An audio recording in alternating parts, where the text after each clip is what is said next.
As I was just saying, What- fertilizer case में तो deregulation of the fertilizer prices is important, and government is specifically providing the fertilizer subsidy for like the NPS fertilizer. So वो कहीं ना कहीं cropping pattern को भी distort कर रहा है. So ये भी कुछ important part of reforms हो सकते हैं.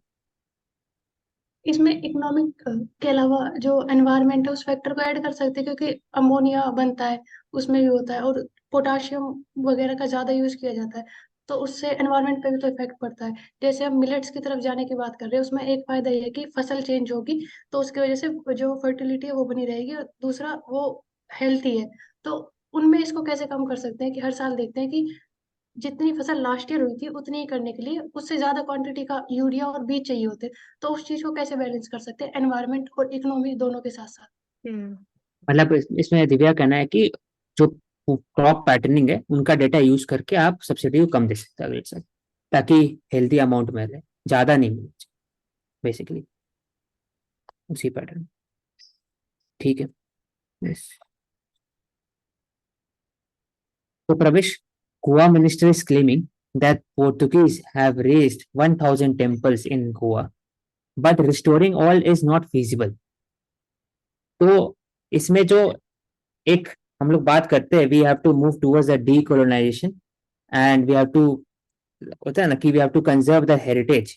तो वहां आपको लगता नहीं कि ये जो रिस्टोरिंग ऑफ टेम्पल है सब है, ये एक नया फिशर क्रिएट करेगा सोसाइटी के अंदर में?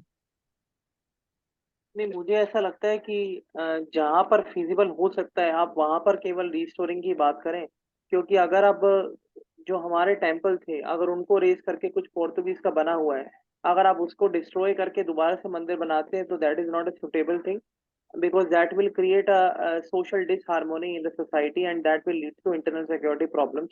लॉ एंड ऑर्डर में भी दिक्कत आएगी, और दूसरा जो आपकी इमेज है as an inclusive and cosmopolitan भारत, वो भी कहीं ना कहीं आपकी जो छवि है वो खराब होगी. ठीक है.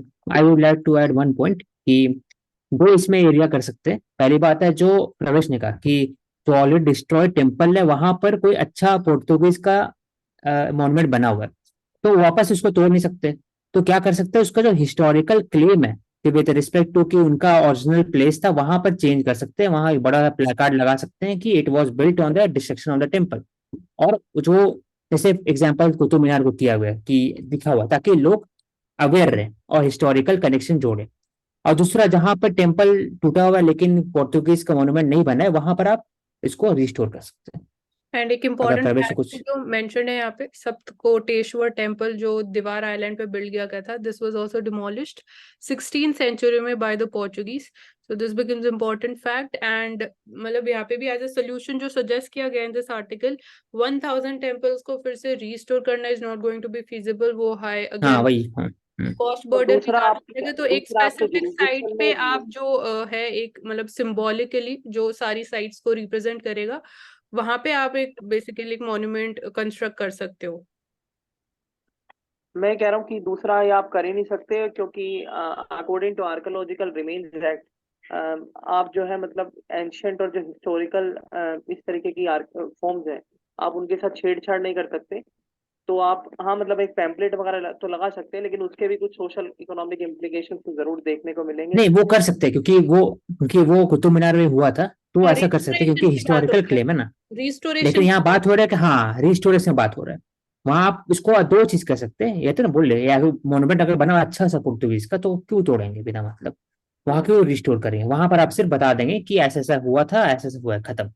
हम लोग एक ट्रूथ एंड रिकंसिलिएशन कर दिए हैं और उसके हिसाब से सही ठीक ही है.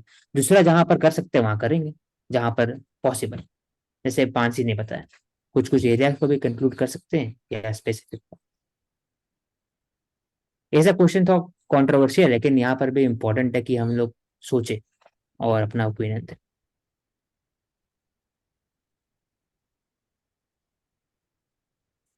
First, the now made in India charging standard, how this could push EV adoption.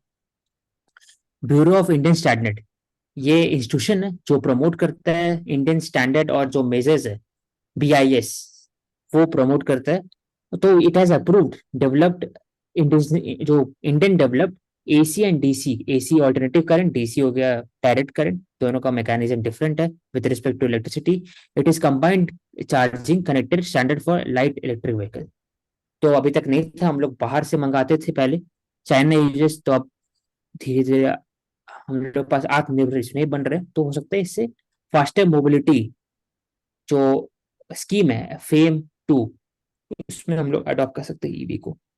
Speed. Okay, And so Mansi, I have a ये question इस for you कौन that सी मिनिस्ट्री के अंडर आता है? तो it comes under the ministry of consumer means heavy electric, heavy नहीं, BIS heavy industries. Bureau of कौन Indian सा, स्टैंडर्ड्स, किसके अंदर में आता है? Ministry of BIS. Consumer affairs. हाँ, मैं बात करूँ फेम, फेम वाले जो आते हैं वो आते हैं ministry of heavy electric. Bureau of Indian standards का मेंशन कर रही थी. It comes under the ministry of consumer हाँ, अफेयर्स. ठीक. प्रवेश, आप क्या बोल रहे थे? नहीं, मैं यही पूछ रहा था आपसे. अच्छा, ठीक है. Cabinet approved India-Japan chip supply chain partnership. I think India is increasing its relationship with the countries that are proven successful in the chip manufacturing sector, like Taiwan और जापान. जैसे यहाँ पर ताइवान का सबसे इम्पोर्टेंट कंपनी का नाम है TMC, और जापान तो है ही कुछ कुछ एरियाज में. तो US chip microchip technology had earlier announced investment 3 million in India to expand its operation in India, for example in Hyderabad. और वैसे ही India is looking for establishing a reliable presence in the semiconductor supply chain and diversification from China. ये तो है ही. India has rolled out $10 billion chip manufacturing scheme for promotion of semiconductor devices and DLI and PLI scheme. DLI हो गया design linked incentive, PLI हो गया promotion linked incentive है ना Mansi. PLI production linked incentive, PLI. तो DLI इस वो important है with respect to chip manufacturing, क्योंकि चिप का डिजाइनिंग भी इम्पोर्टेंट होता है इसलिए. तो ताइवान, US और basically Japan, these three countries are very important for India for chip manufacturing. I think we have completed the newspaper. Mansi, you can share the Hindi one. I can share the next one.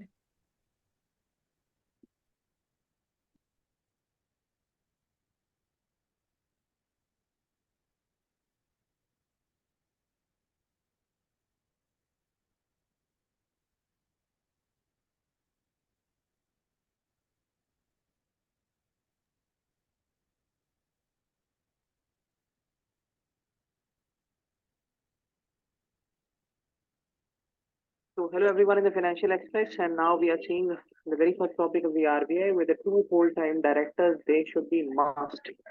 So this move aimed at strengthening the corporate governance and facilitate the succession planning. Number of full-time directors to be based on factors such as size of the operations, business complexities. So basically, it is to deal more work which has been under the ambit of RBI. And इसे हम देखते हैं कि किस तरीके से जो succession planning है उसमें किस तरीके से मदद मिलेगी. सीनियर मैनेजमेंट जो है वो किस तरीके से इफेक्टिव हो सकेंगे बैंक्स को नेविगेट करने में और उनके चैलेंजेस को डील करने में. So we can take this much from here.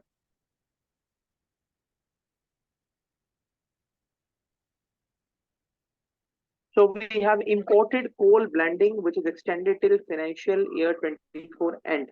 So imported coal blending will with domestic fuel with the for power generation till the end of current this GenCos. So Mansi, I have a question that what is the very simple meaning of coal blending? So basically, when there is shortage in supply of coal as we are witnessing right now, so coal को basically हम blend कर देते हैं so that again जो supply है हमारे पास वो थोड़ा adequate amount से increase हो सके. And यहाँ पे again specifically we'll need to look कि किस चीज के साथ उसको actually blend किया जाता है. So government has मानसी मैं ऐड कर देता हूँ थोड़ा कि जो कोल ब्लेंडिंग है ना प्रवेश, वो जैसे हम लोग बोलते हैं ना कि अगर कहीं पर रेस्टोरेंट में आटा खाना होता है रोटी, तो उसमें मैदा मिलाया जाता है. सिमिलर फूड ग्रेन का मैदा हो गया, ज्वार हो गया, आटा हो गया, वैसे कोल में भी बायोमास हो गया और जो भी पेट कोक हो गया, पेट्रोलियम कोक निकलता है, जो एस्फेल्ट हो गया, सब मिक्स करके बनाया जाता है ताकि सबको यूज कर सके। और देखा जाता है सस्ता ही पड़ता है कभी कभी। हाँ, सस्ता भी पड़ता है, बोले बट मानसी, आप वो जो एनवायरमेंटल कॉस्ट रहता है वो भी रहता है, मतलब cost versus the environmental cost, यहाँ पे एक काइंड ऑफ डिलेमा इमर्ज हो जाएगी। सो बट अगेन ये एक इमरजेंसी क्लॉज के अंडर ही किया जाता है, which is section 11 of the electricity act of 2003। तो यहाँ से मैंडेट आता है कि हम इंपोर्ट कर सकते हैं coal based power plants to run on their full capacity till 30th of June 2024। So basically ये हाईलाइट भी कर रहा है इवन एनर्जी सिक्योरिटी के अराउंड जो हमारे कंसर्न्स हैं, एंड प्लस रेन्यूएबल एनर्जी की तरफ हम ट्रांजिशन कर रहे हैं। But right now again main जो हमारा रिलायबिलिटी है वो ज्यादा फॉसिल फ्यूल्स के ऊपर ही है, एंड हम इसको इंपोर्ट तभी करते हैं जब व्हेन वी सी की जो रिक्वायरमेंट्स है, we are seeing shortfalls in the requirements in the domestic coal supply, it is more than 6%, so then we use this basically emergency clause. Okay, so Mansi, I have a subsequent question that are we in the negative zone of coal import or our export are on balance? No, we import more of coal. Okay, so we are in the negative zone, you are saying. Yes, we are, yeah, you basically. Also import pet coke, जो बहुत खराब quality Coke होता है, मतलब Coke होता है। Okay. तो even India में भी जो डोमेस्टिकली क्वालिटी ऑफ जो कोल मिलता है, जो बिटुमिनस कोल होता है, वो भी गुड क्वालिटी कोल नहीं होता है। Second good quality coal. पहला तो एंथ्रासाइट हो गया, फिर बिटुमिनस हो गया, सेकंड गुड क्वालिटी ज्यादा कोल, मिलता है थर्ड फोर्थ, हाँ, मतलब ज्यादा नहीं मिलता है, बहुत कम। So these two topics we have already taken, and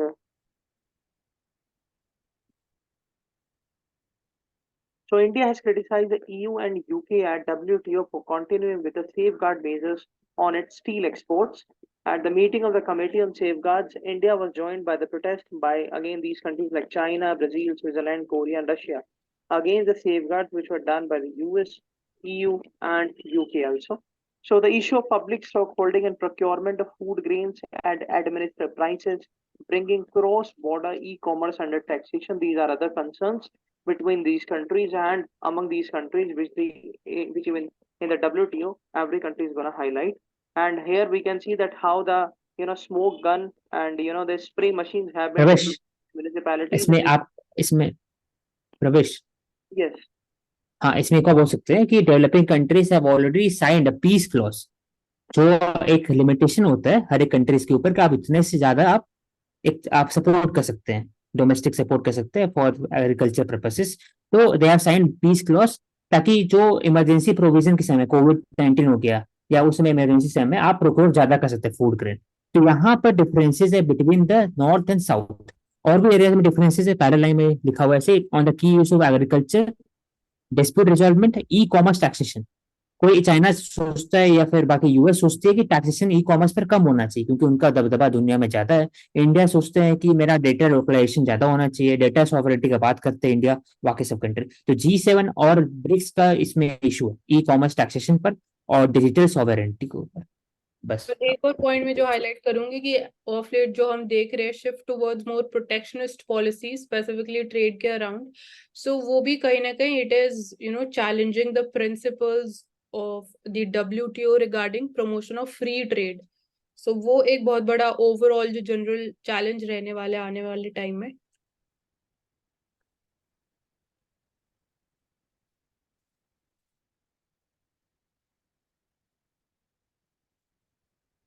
So this can be taken up. So we can talk about what is NFRA. Okay, we can take that club up up. later next. First, we can cover up this one. Car Sure. powered by cow dung. Soon a wagon are powered by cow dung. So how we are heading towards the green mobility by using our holy animal cow and dung in the WagonR car. So that is a great achievement. And cow dung contains methane that has 28 times basically large. ये click bait है, it is run, it will run और biomethane gas CV. Direct is a मतलब together. मतलब ये थोड़ा सा click bait है ये।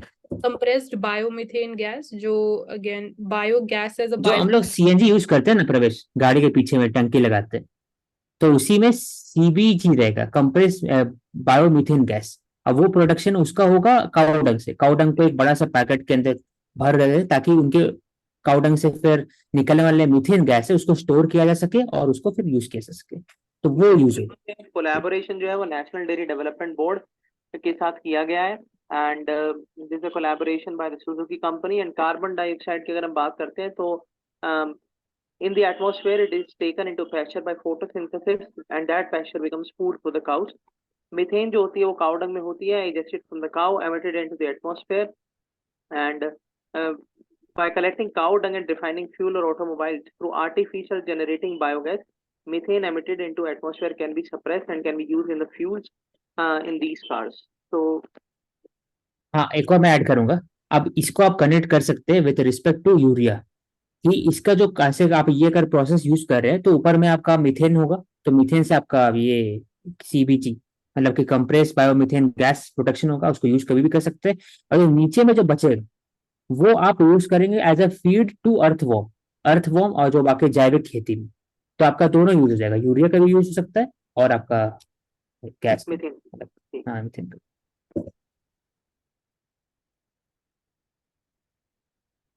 एनएफआरए वाला आर्टिकल किधर कह रहे थे प्रवेश? नीचे है वो। Yes, so what is NFRA? It is a National Financial Reporting Authority, and probably it lies under the Ministry of Finance, if Mansi can assure this. ये ओके, करता कैसे ओवरऑल शॉर्ट में अगर मानसी बता देना। या बेसिकली फाइनेंशियल रिपोर्टिंग एजेंसी है, तो जो कंपनीज हैं उनको अपने finances as a like audits जो होते हैं वो रिपोर्ट करने पड़ते हैं, periodic disclosure, so as to again they can be we can maintain transparency of data and their functioning, जो वो प्रैक्टिसेस फॉलो कर रहे हैं। तो उसके लिए बेसिकली ये इसका मेन फंक्शन है, ऑडिटिंग पॉलिसीज और जो अकाउंटिंग के अराउंड रहता है। Okay, so does this lie under the Ministry of Finance? I'll have to check that. I'm not sure about it. It is ठीक under है, आप आगे बढ़ो प्रवेश, चेक करें। Electronics, Ministry of Electronics and Information Technology. So we can move.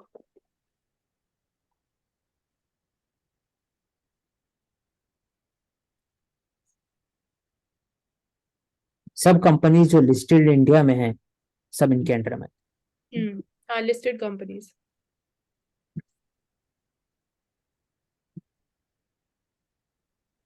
Companies act के अंदर बना हुआ है ये NFRA,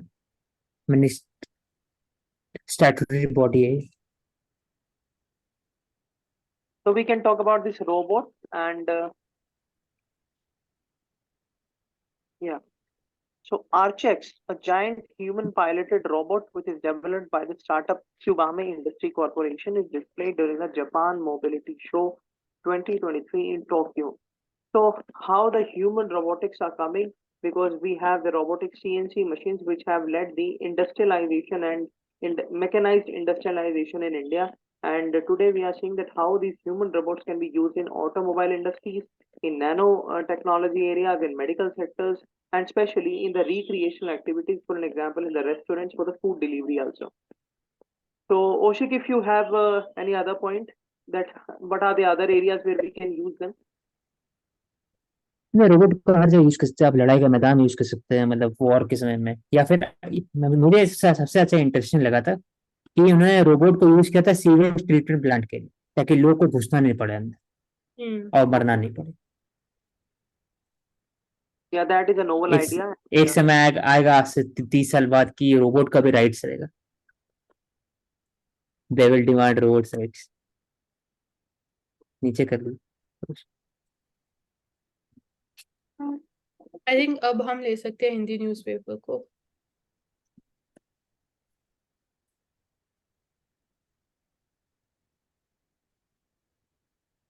okay, so Divya, you can now start. कौन से आर्टिकल्स लेने हैं? ओके,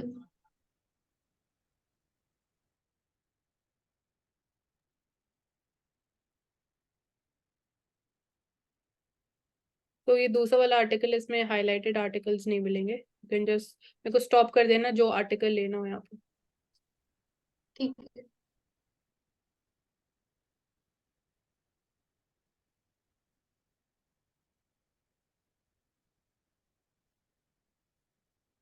ये वाला ले सकते हैं।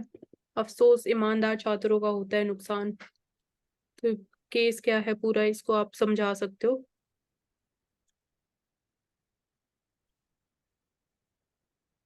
ये उसके ऊपर है कि एग्जाम्स में स्टूडेंट्स ब्लूटूथ वगैरह का या फिर अन्य किसी चीज का प्रयोग करते हैं, जिसकी वजह से या तो जो एग्जाम होता है वो कैंसिल हो जाता है, फिर कोर्ट में रुक जाता है। तो जो स्टूडेंट प्रॉपर तैयारी करके बैठ रहा है, उनके टाइम का और जो वो मेहनत करते हैं उसका और उन सारी चीजों की खराब होते हैं, उनका ज्यादा नुकसान होता है उनकी बजाय जो लोग पैसे देकर या फिर जो किसी डिवाइस का यूज कर कर एग्जाम में बैठ कर एग्जाम को पास कर कर उस जॉब को या पर्टिकुलर सीट के लिए जिस भी उसमें उसका यूज करना चाहते हैं, जो लोग हाँ पूरी ईमानदारी ठीक। से एग्जाम में बैठते हैं उनका नुकसान होता है इसमें। तो बेसिकली स्टूडेंट राइट्स का कहीं ना कहीं यहाँ पे वॉयलेशन देखा जाता है।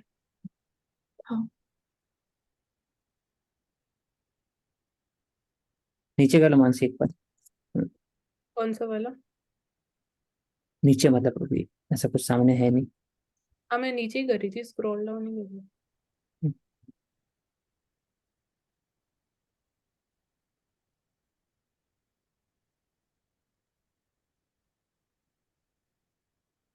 यहाँ पर देख सकते हैं, इसमें लेफ्ट में नीचे की साइड कोट है। एक बार नीचे करना, तो ऊपर करना थोड़ा सा, इसी पेज पे कल्प मेघा यहाँ पे। बांटो और राज करो एक अच्छी कहावत है, लेकिन एक होकर आगे बढ़ो इसमें इससे भी अच्छी कहावत है। गोधे। हाँ इसको ये सही बात है। हम यहाँ पे भी देख सकते हैं और ऊपर इधर इन्होंने आर्टिकल के ऊपर एग्जाम्पल कोई आप बोलो। दिव्या आप इसका एग्जाम्पल बता दो, 2-3 एग्जाम्पल ले लो आप बस फिर। एग्जाम्पल हम इसका इस तरह से भी देख सकते हैं कि हमने अभी डिस्कस किया था कि यूरिया के ऊपर इतनी ज्यादा उन्होंने सब्सिडी दी है, वो प्रोवाइड करवाई जाएगी। उसके बजाय अवेयरनेस के साथ या फिर जो एनवायरनमेंट और इकोनॉमी दोनों को साथ लेके चले जाए तो वो ज्यादा चीज फायदेमंद होगी। इसके अलावा COP 28 में जो अरब कंट्रीज है, उन्होंने डेवलप कंट्री और डेवलपिंग कंट्रीज में भी देखा जाता है कि वो लोग ज्यादातर अभी तक फॉसल फ्यूल्स पे या फिर इन चीजों पे डिपेंडेंट है और वो उनको छोड़ना नहीं चाहते, जो कि 2 डिग्री या फिर 1.5 डिग्री जो टेम्परेचर है उससे ज्यादा पर पहुंचने के लिए। तो उसके लिए सबको एक साथ आकर करना पड़ेगा कि ज्यादातर वो जो रिन्यूएबल एनर्जी है उनके ऊपर फोकस करे, बजाय जो एनवायरनमेंट को हार्म कर रही है उसकी बजाय। तो उसके लिए विकसित और विकासशील दोनों को ही साथ में आना पड़ेगा, अपने फायदों को छोड़कर। और यहाँ जेंडर इक्वालिटी की भी बात कर सकते हैं, equal pay for equal work, तो वो एलिमेंट भी आ जाएगा इस एग्जाम्पल। और ऊपर कोई आर्टिकल लेना है क्या? यही था, एनवायरनमेंट से रिलेटेड ही था इधर। ठीक है। COP 28 में इसी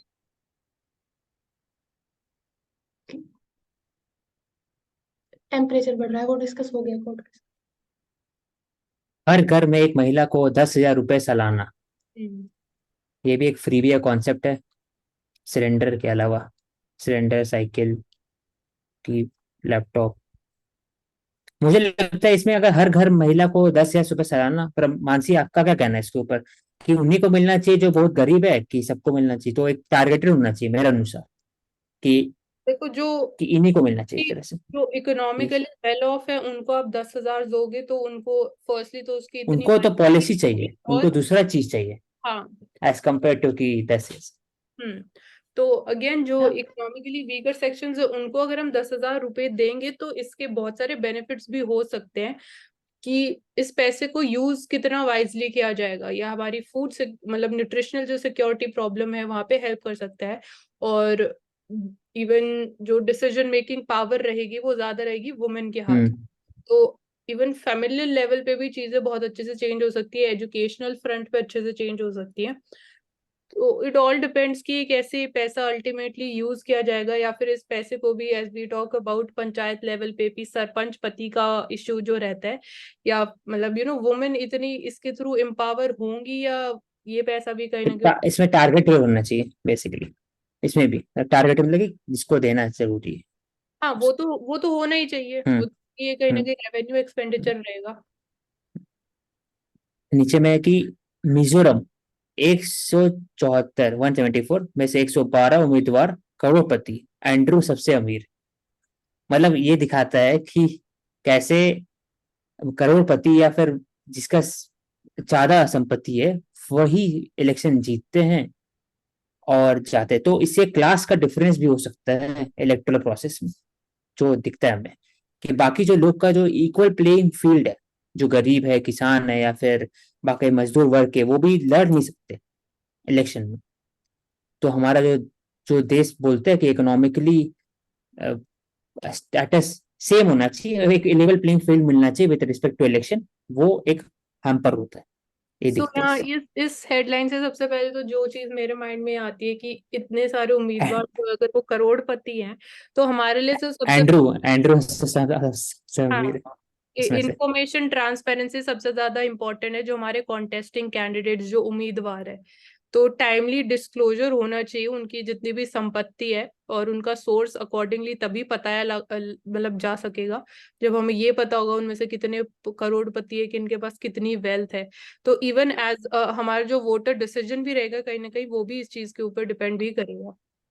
तो मानसी वो तो हो ही रहा है ना, इसलिए इंफॉर्मेशन इलेक्शन ट्रांसफर कमीशन उन्होंने, कहाँ हम हो तो रहा है, करोड़पति। कहाँ हो रहा है, इतना ओपनली नहीं हो रहा है ना। नहीं, अगर इलेक्शन मान लो कमीशन जो ये सब ऐप बता बनाए। रहे हैं हम करोड़पति हैं, पॉलिटिकल पार्टीज की जो वेबसाइट्स भी है, क्या वहां पे ये इन्फॉर्मेशन इजीली अवेलेबल है? क्या हर पॉलिटिकल पार्टी इस चीज को डिस्क्लोज कर रही है? अब हर आदमी पॉलिटिकल पार्टी की वेबसाइट पे जाके ये चीज चेक ही नहीं करता, ये भी तो आप देखो। नहीं, वो करता नहीं, नहीं ऐसा कर सकते हैं है। कि इलेक्शन में पहले न्यूज़पेपर में साइड में निकाल सकते हैं कि कौन सबसे ज्यादा अमीर है, कौन पेपर पे गरीब है, तो तो एक जैसे आइडिया हो जाएगा बस लोग हमारे को। पास एक जैसे चीज एडवर्टाइजमेंट आती है फुल पेज पे, इवन हम्म। इसका में भी भी फुल पेज पे आनी चाहिए ना इन्फॉर्मेशन, वो आप इसको इतना छोटा छोटा क्यों पब्लिश करते हो? तो इसमें कोई वो बुराई थोड़ी, अगर आपके ओनली पास वेल्थ है तो। इंडियन कॉन्स्टिट्यूशन में हर चीज का डिस्क्रिमिनेशन बैन है, क्लास का डिस्क्रिमिनेशन कहीं भी बैन नहीं है, ना तो डीपीएसपी में ना फंडामेंटल राइट्स में। तो नहीं रही नहीं, बात क्लास का बात नहीं कर रहा था मैं, इकोनॉमिक जो इक्वालिटी है, मैं इकोनॉमिक इक्वालिटी बात नहीं कर रही, इकोनॉमिक इक्वालिटी लिबर्टी हो गया, बाकी फिर एक तरह से नहीं, ठीक है, मैं हाँ समझ सकता हूँ आप जो बात करके, तो हम और बोलते हैं ना दूसरी पॉलिटिकल इकोनॉमिक और सोशल जो मिलना चाहिए।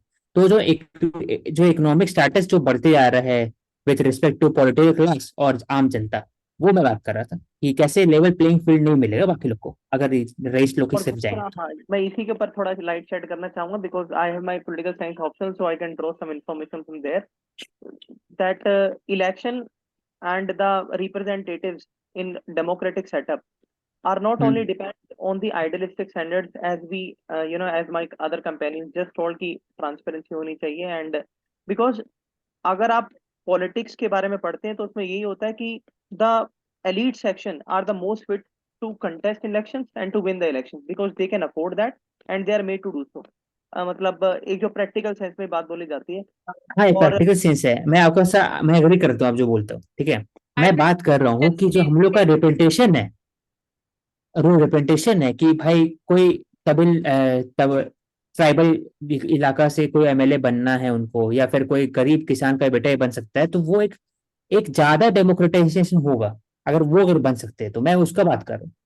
तो यहाँ मैं पे भी अगर मैं समझ चलो रहा हूँ मैं कि आपको एक हाँ एग्जांपल देता हूँ, ओशिक मैं आपको एग्जांपल देता हूँ, मैं एक ट्राइबल हूँ, आप एक जनरल कैटेगरी के हो, मानसी ओबीसी से आती है, और हमें एक एमपी के इलेक्शन के लिए खड़ा होना, मैं एक ही कॉन्स्टिट्यूएंसी से बिलोंग करते हैं, ना आप मेरे को मना कर रहे ना मैं आपको मना कर रहा, लेकिन फिर भी जीतेगा कौन? आप जीतोगे। हाँ, तो वही मैं बात कर रहा हूँ ना कौशिक कि बोल रहे हैं। हाँ, मैं वही बात कर रहा हूँ, सेम ही बात कर रहा हूँ कि आप ही जीतेंगे। तो मैं ये नहीं बोल रहा कि उनका गलत है ये, अभी वो बात नहीं कर रहा हूँ, मैं बात कर रहा हूँ कि ज्यादा रिप्रेजेंटेशन बनाना है तो लेवल प्लेइंग फील्ड भी एक तरह से होना चाहिए, जैसे बोलते हैं ना बिग जो बड़े पार्टी होती है, स्मॉल पार्टी होते हैं, उनको एक तरह से लेवल प्लेइंग फील्ड कुछ एरिया में मिलता है, वैसे ही टाइप मैं बात कर रहा हूँ और एक और कि पॉइंट मैं उनको। रेज करूंगी, प्रवेश जो आप बोल रहे थे, मैं लाइक इंफॉर्मेशन ट्रांसपेरेंसी की बात कर रहे थे, तो कहीं ना कहीं क्या फिर आप इस आइडिया को सपोर्ट नहीं करते हो? नहीं, अगर पॉलिटिकल पार्टीज जो हैं, मैं एक आपको प्रैक्टिकल बात बता रहा हूँ, किताबी बात तो है ही कि नहीं। मतलब इन्फॉर्मेशन आनी चाहिए, ट्रांसपेरेंसी आनी चाहिए, लेकिन हाँ, प्रैक्टिकल लेवल पे जब हम भी वोट डालने जाते हैं, हम मतलब we are preparing for the competitive examination, क्या हम कभी पॉलिटिकल पार्टी की वेबसाइट के ऊपर भी जाके देखते हैं? क्वेश्चन ये है। इन्फॉर्मेशन अवेलेबल होगी तो जरूर देखेंगे। But that depends on the individual description, but I have this feel. हाँ, तो आपको पॉइंट इसके साथ उसके बेसिस पे ये नहीं बोल सकते कि ये गलत स्टेप है या नहीं होना चाहिए या हो नहीं सकता है, बट जो सही चीज है मेरे हिसाब से हम वो हेल्दी डिस्कशन लेके चल रहे नहीं, हैं। इसमें ये बात कर सकते हैं दोनों का, अगर पॉइंट अगर इसमें निकालना है, अगर सार मतलब सोल निकालना है, तो ये हुआ है कि हर एक पॉलिटिकल पार्टी को कम से कम अपने जो उम्मीदवार है उनका क्या प्रॉपर्टी कौन करते कितना है, सब एक पेपर में इलेक्शन में पहले आना चाहिए, हाँ, ताकि यहाँ लोग पे को पता ये चले, वैसे की बात बात खत्म आता है। हो। लेकिन जो अरे पेंडिंग अभी क्रिमिनल केसेस भी रहते हैं वो भी तो पब्लिश किए जाते हैं ना, तो वेल्थ वाली हाँ इंफॉर्मेशन हाँ। होनी चाहिए। हाँ। हम्म, ठीक। इलेक्शन कमीशन ने इसके ऊपर किया हुआ है, जब वो हलफनामा लिखते हैं तो उसमें वो एक्सप्लेन करते हैं कि उनके ऊपर कितने केसेस है, कितने पैसे की हाँ संपत्ति उनके हाँ पास है। हाँ हाँ, लेकिन इलेक्शन पढ़े लिखे कमीशन में है लोग। ना, लेकिन मैं बात कर हाँ न्यूज वही पेपर चीज। में आना चाहिए, साइड में न्यूज पेपर में आना चाहिए एक, इतने लोग तो उससे पता चल सकता और जो क्रिमिनल केसेस वाली इंफॉर्मेशन है वो ऑनलाइन भी अवेलेबल रहती है इनकी वेबसाइट्स पे, तो मतलब और इसको वाइड कर सकते हैं जब हम क्रिमिनलाइजेशन ऑफ पॉलिटिक्स की बात हाँ कर। एक मिनट, किसी पेज पर है। उतना लेकिन महंगा अपराध कोई एक इतना सस्ता साइड में कोई आदमी है वो ऑनलाइन वेबसाइट तो खोलना पता भी नहीं उसको, कैसे खोलते हैं इलेक्शन अवेयरनेस पे? नहीं है। अगर जो न्यूज पेपर लोगों में के रहेगा तो पास सही रहेगा। हाँ वो भी है, मतलब मुझे ऐसा लगता है जो हमारा डाइवर्स। रिटर्निंग ऑफिसर होता है कॉन्स्टिट्यूएंसी का, which is who is appointed by the election commission, he should ensure that criminal as well as the financial details of every candidate who is contesting the election should be clearly pasted even before the polls during the campaign हाँ, period उसी का and बात हो रहा था। as well as during the timing of the poll. हाँ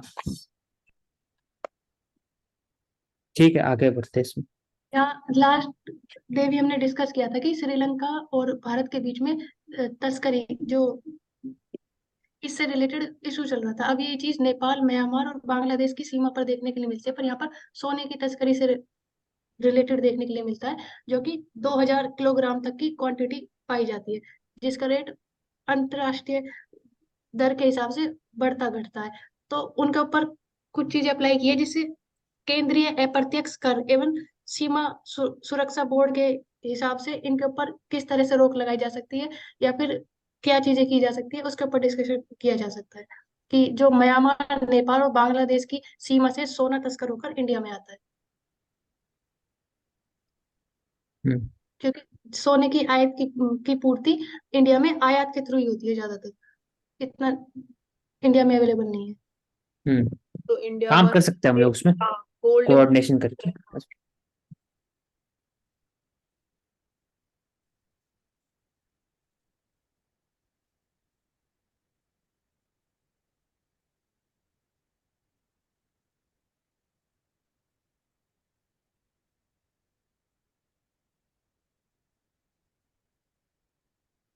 जज ने साथी को कहा, बड़बड़ाओ मत।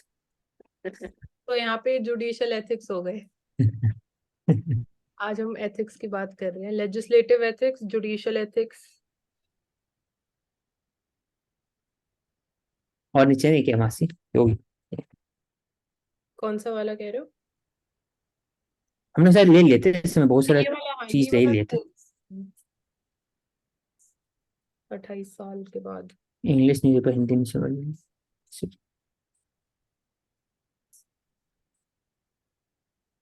सेमीकंडक्टर वाला भी मुझे रेलवे सेफ्टी एक बहुत बड़ा कंसर्न हो चुका है आज के टाइम में। पातालकोट एक्सप्रेस में 2 डिब्बों में लगी आग, 9 झुलसे। आगरा के आसपास।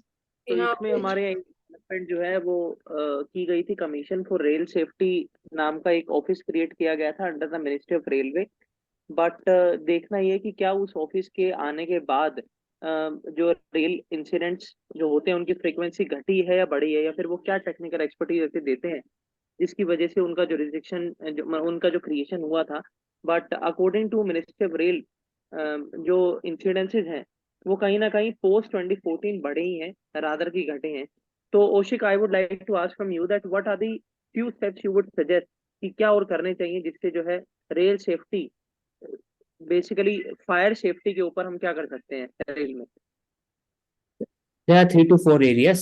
First, should have fire resistant material in the compartment so that the fire cannot travel faster than होता है ना रिक्वायर्ड स्पेस, क्योंकि जो फास्ट ट्रैवल करता है इन द अगर मीडियम में, तो उसको रोकने के लिए फायर रेजिस्टेंट मटेरियल यूज करना चाहिए। और प्लस आप सेकेंड वुड बी हाँ, इन्फ्लेमेबल मटेरियल भी नहीं साथ कैरी कर हाँ, सकते, तो वो उसको चेक करना भी कि जब अगर passengers are getting on board तो वो पूरा प्रॉपर ब्रिस्किंग we होनी need to चाहिए। have fire sensors in each compartment so that automatically the chain would be pulled if there is any incident of fire. तो ये हाँ, मेरे हिसाब से दो फायर टेक्निकल सोल्यूशन हो सकते हैं। और फायर मेरे ऑडिट भी कर सकते हैं कि क्या फायर सेफ्टी एंड स्टैंडर्ड पर उतर रहा है हर एक बोगी, हर एक ट्रेन, उस पर फायर ऑडिट कर सकते हैं। एंड तो ये इवन जो 3 रेलवे एरियाज आई। एम्प्लॉयज भी हैं जो मॉक ड्रिल्स होनी चाहिए पीरियोडिकली, तो they need to be obviously properly trained कि इमीडिएट एक्शंस क्या लिए जाएंगे अगर ऐसा कोई फायर इंसिडेंट होता है ट्रेन पे। ठीक है, तो मेरे हिसाब से जो हर कंपार्टमेंट है उसमें मेट्रो की तर्ज पर फायर एक्सटिंग्विशर की जो फैसिलिटी है वो होनी चाहिए, और फायर अलर्ट बटन्स होने चाहिए ताकि जो पूरा कंट्रोल सिस्टम है उसको पहले से अलर्ट मिल जाए कि जो ट्रेन है उसमें फायर लग सकती है, और प्रिकॉशनरी मेजर्स लिए जाएं by the water tankers on the railway tracks. और इसके साथ ही जो आवश्यक आपने कहा कि फायर रेजिस्टेंट मटेरियल, उसी को मैं थोड़ा आगे लेके जाऊंगा कि जो हमारा जो कैंटीन फैसिलिटीज होती हैं विद इन द ट्रेन्स, तो उसको भी मतलब हम थोड़ा टेक्निकल एक्सपर्टीज उसमें बढ़ा सकते हैं कि किस तरीके से वहां पर हम रादर की सिलेंडर बेस्ड हम सारा काम करें, हम स्टीम बेस्ड या फिर जो हाँ। पैकेज फूड है उसकी मतलब अवेलेबिलिटी ज्यादा इलेक्ट्रिसिटी बेस्ट कर सकते हैं, जैसे घर में इलेक्ट्रिसिटी यूज करते हैं ना, है। अवन हो हाँ, गया या फिर। तो we can move towards that. हाँ ठीक। ये तो आज का खत्म होता है। औशिक आप क्लोज कर दो। दूसरा वाले भी तो है ना। नहीं, यही है बस, आज दूसरा न्यूज़पेपर नहीं है। Okay, thank you everyone. और इसी तरह हम आगे भी न्यूज़पेपर करते रहेंगे। आप सब्सक्राइब और लाइक जरूर करिए हमारा प्रिय चैनल आंसर कर।